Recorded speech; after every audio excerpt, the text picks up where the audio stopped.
Hey Scotty, John again. Got another little video for you. So I want to talk about area under a curve, and I'm going to start by explaining why we might want to know about the area under a curve.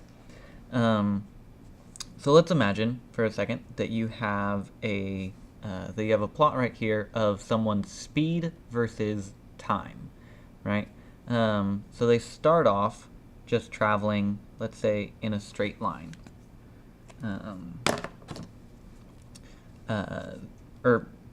They start off traveling at a constant speed. So they're going to be going 2 miles an hour, and they're just going to stay traveling 2 miles an hour for a couple hours, right? So if you want to know what speed they're at, you just go right here, it's 2 miles an hour, how long they've been going right here.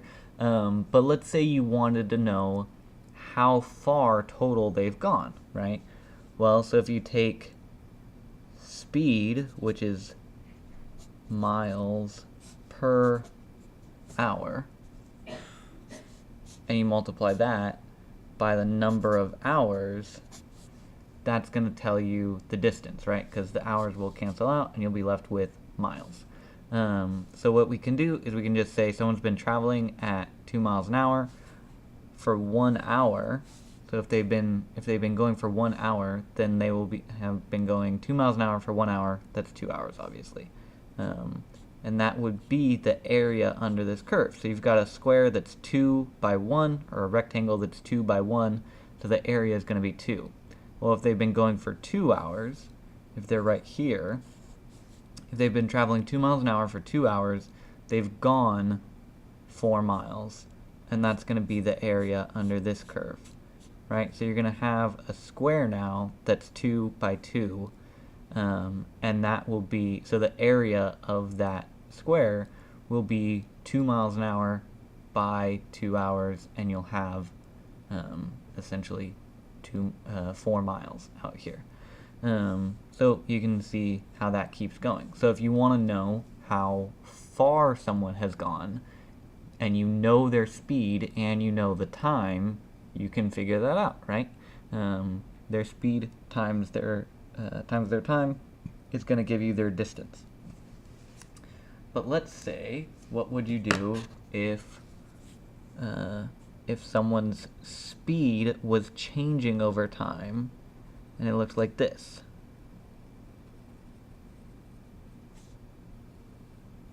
Right?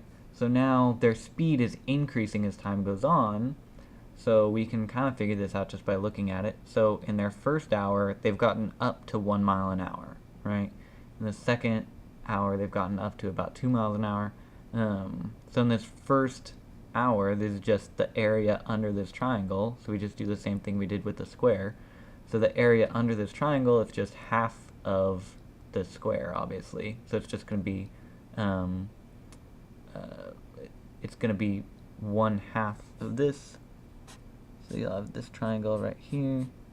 So they'll have gone half a mile, right? So you'll just have 1 times 1 and then divided by 2.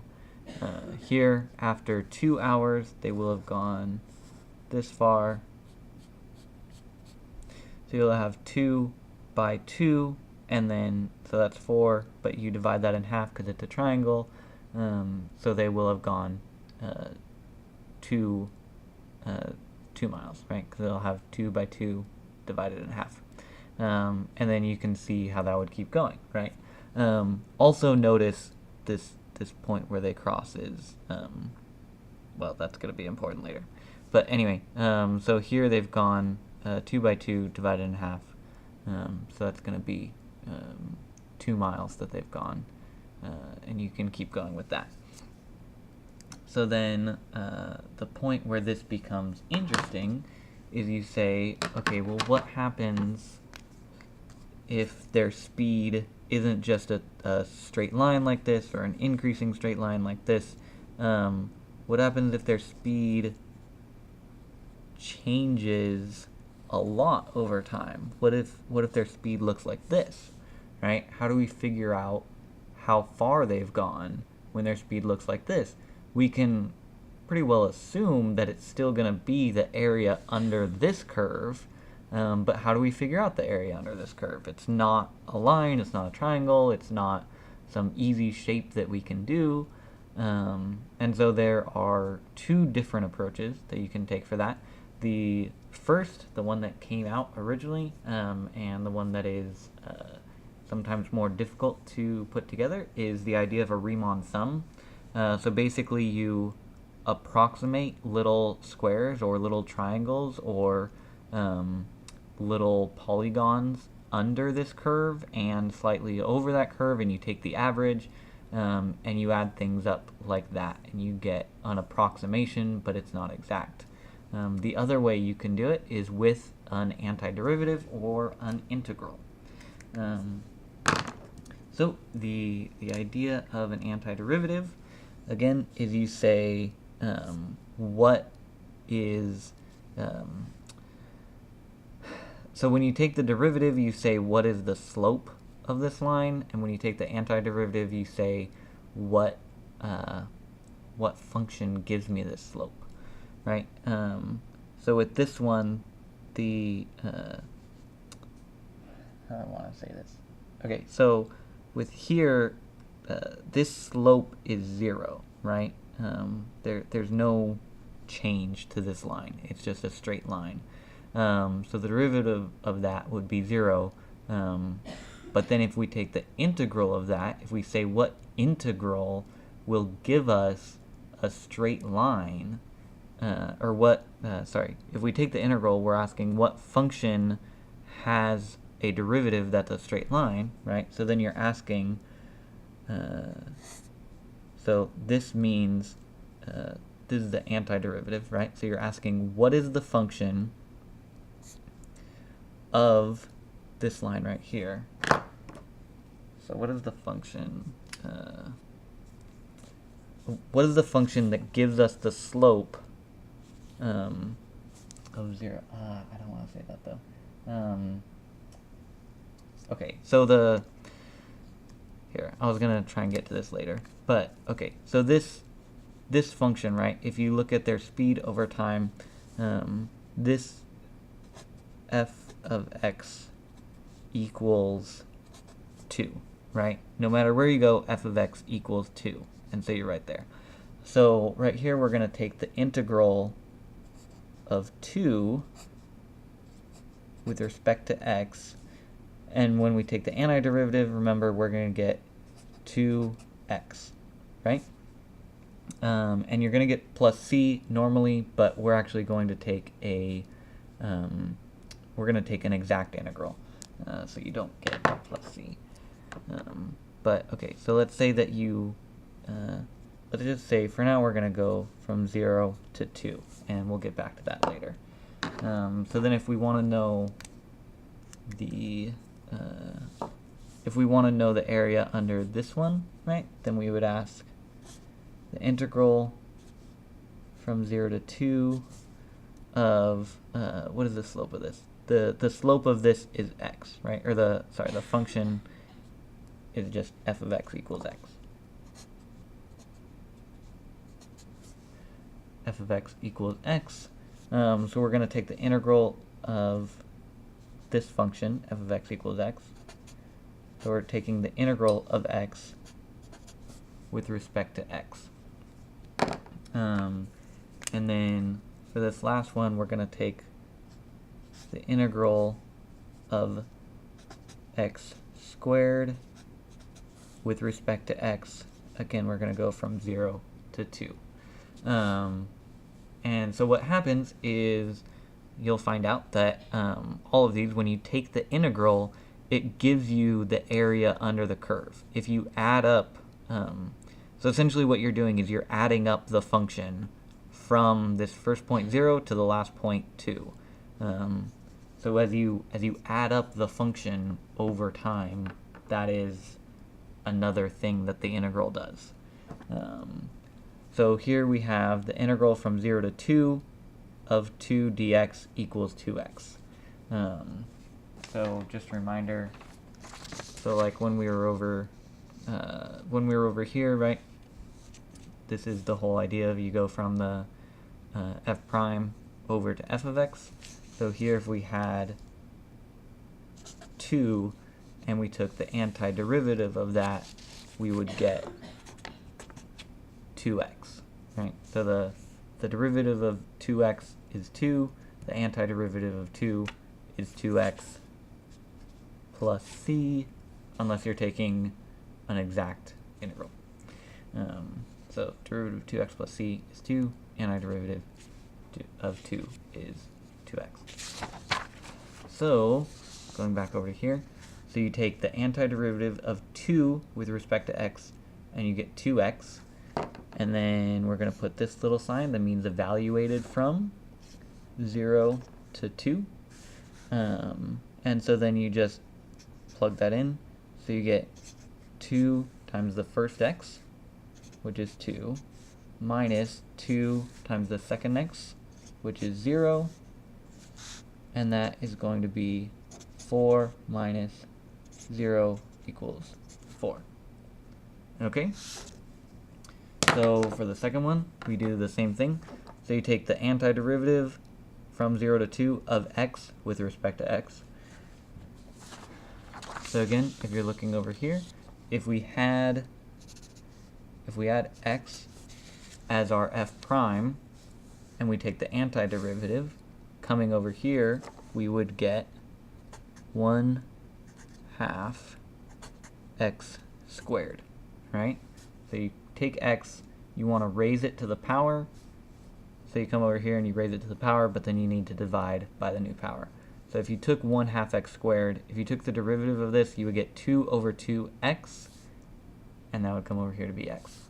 Derivative comes to x. So again, so we're going to do the integral from 0 to 2 of x dx. And so that equals, when we took the antiderivative, we got 1/2 x squared, right? And then again, we're going to evaluate that from 0 to 1. So this line just means evaluated from. And so then that is equal to 1/2. And then we're going to do 2 squared minus 0 squared, right? And just as a quick thing of notation, so you could have done 1/2 times 2 squared minus 1/2 times 0 squared. You can also just choose to pull the 1/2 out if it's a constant, so you can just evaluate the x squared like that, because you know it's going to be a constant. So 1/2 times 2 squared minus 0 squared is 1/2 times 4, which equals 2. Okay, so what that is telling us is if the person has traveled, excuse me, so if this is their speed over time, by the time they've traveled for 2 hours, they will have traveled 2 miles.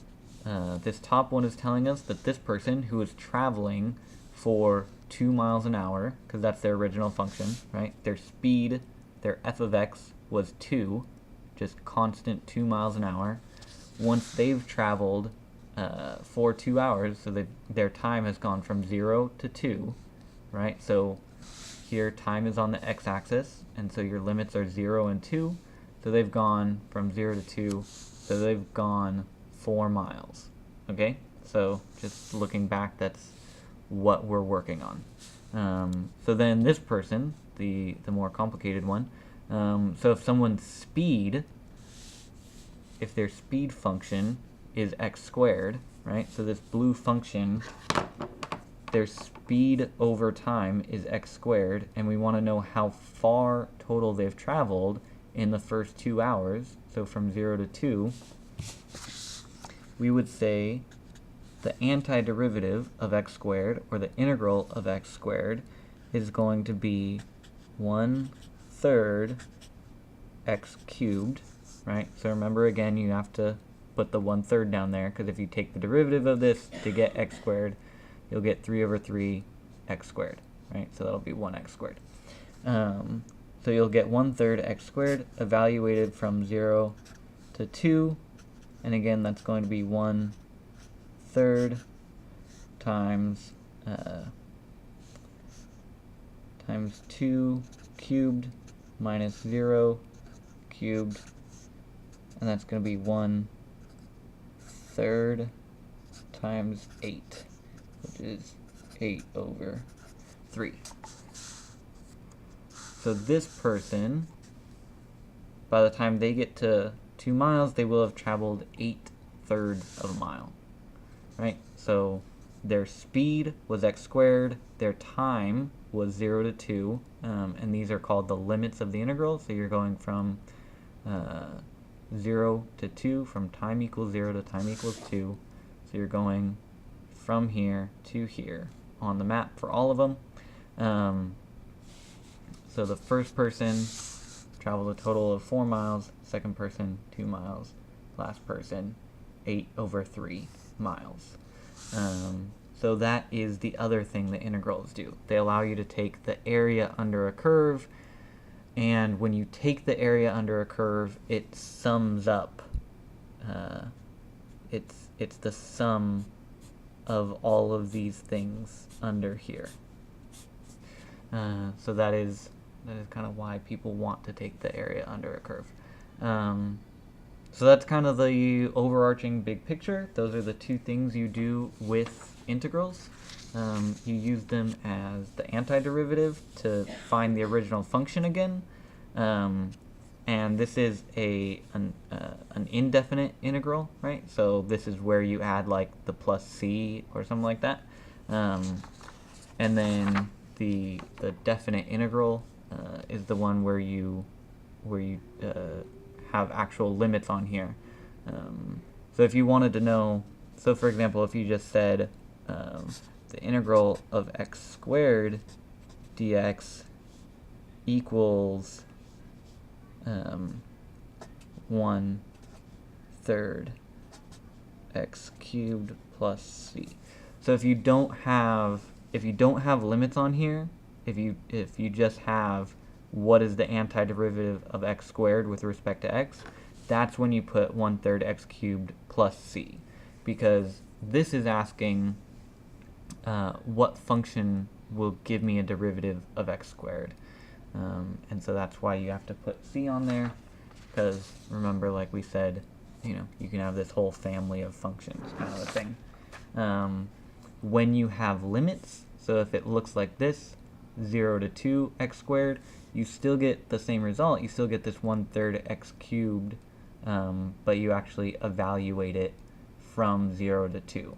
And if you're wondering, as me and pretty much every other student who goes through calculus does, why when you take an exact integral don't you put the plus c on here, it's because it cancels out. So just as a real quick proof,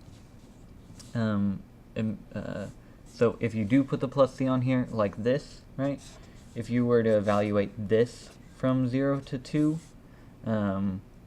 you would still just get, so what you would have is 1/3 times 2 cubed, right, plus c, and then you do minus the second term, so you do minus 1/3 times 0 cubed plus c, right? Let's get that in the frame. So when you're evaluating from 0 to 2, you just plug 2 in for every x, and then you do that, and then you plug in, and then you subtract, plugging in 0 for every x.